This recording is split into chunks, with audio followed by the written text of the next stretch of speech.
Delhi police ने नाबालिग पहलवान से यौन शोषण के आरोप को खारिज करने की अर्जी जो है वो कोर्ट में दी है। दिल्ली पुलिस की माने तो नाबालिग पहलवान के आरोप पर कोई भी सबूत नहीं मिला है। इस पर 1 जुलाई को सुनवाई होगी। दिल्ली पुलिस ने नाबालिग पहलवान के आरोप रद्द करने की मांग को लेकर 550 पन्नों की रिपोर्ट सौंपी है। उधर महिला पहलवानों से यौन उत्पीड़न केस में ब्रिजभूषण के खिलाफ Delhi police chargesheet Raut Avenue court लेकर पहुंची। लगभग 1000 पेज से ज्यादा पन्नों की चार्जशीट है। आज दिल्ली पुलिस चार्जशीट दाखिल कर रही है। और इसी खबर पर ज्यादा बातचीत के लिए मेरे सहयोगी हिमांशु जुड़ रहे हैं। हिमांशु, पॉक्सो का ना लगना क्या एक बहुत बड़ी राहत ब्रिजभूषण शरण सिंह के लिए? जी बिल्कुल, देखिए निश्चित तौर पर, क्योंकि जो गिरफ्तारी की तलवार लगातार जो लटकी हुई थी वो पॉक्सो की जो धारा लगी हुई थी उसी को लेकर के लटकी हुई थी। और पुलिस कहीं ना कहीं पुलिस को शायद अंदेशा था या फिर उनके पास कुछ ऐसे सबूत थे और यही वजह है कि पुलिस ने गिरफ्तारी से शायद वो लगातार बचती रही।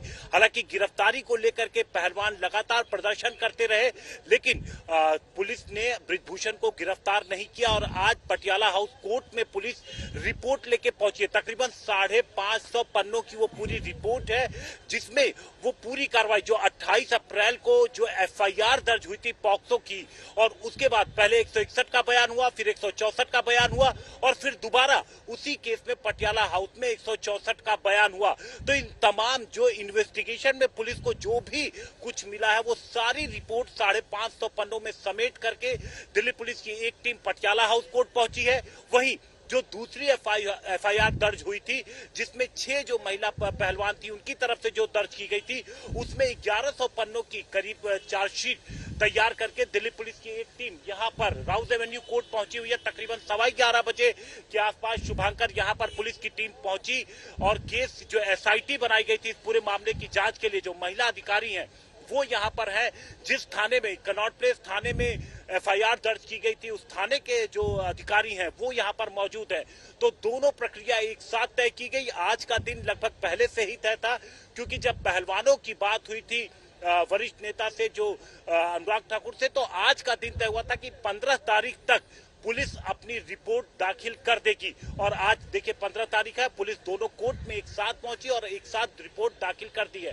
अब देखना ये होगा कि इस पर अदालत का रुख क्या होता है, कब का यहां से संज्ञान लेने की तारीख मिलती है।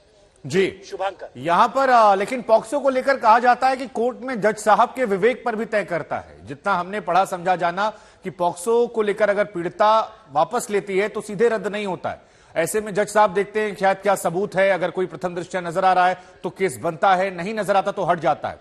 तो अभी भी क्या पूरी तरह से खतरा नहीं टला उनके ऊपर, क्योंकि अभी जज साहब के विवेक पर निर्भर होगा? अगर इस बारे में थोड़ा आप जानकारी दे सके दर्शकों को।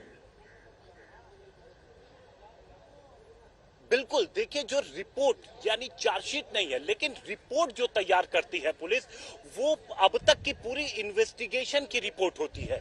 ये रिपोर्ट शुरू हुई, जो इन्वेस्टिगेशन की शुरुआत जब 21 अप्रैल को महिला पहलवानों ने कंप्लेन दी थी, जिसमें एक नाबालिग बता करके उन्होंने अपनी कंप्लेन दी थी, और उसके बाद इस कंप्लेन पर 28 अप्रैल को एफआईआर दर्ज हुई।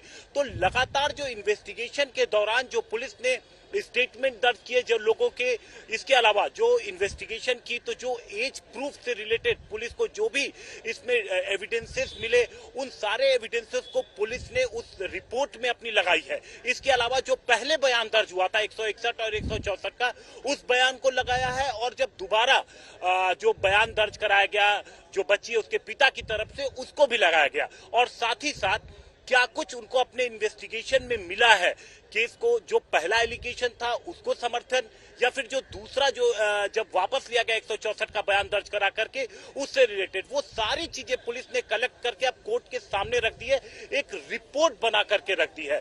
अब कोर्ट उस रिपोर्ट पर किस तरीके से संज्ञान लेता है, अगर उसे फाइनल रिपोर्ट अगर आप कहें तो उस ऐसे मामले में भी कोर्ट पहले विक्टिम से बात करता है। वहां से तय होता है कि क्या आप इस जो रिपोर्ट है, जो पुलिस की तरफ से इन्वेस्टिगेशन रिपोर्ट लगाई गई है, इससे सहमत है या नहीं है, उसके बाद आगे की कार्रवाई तय होती है।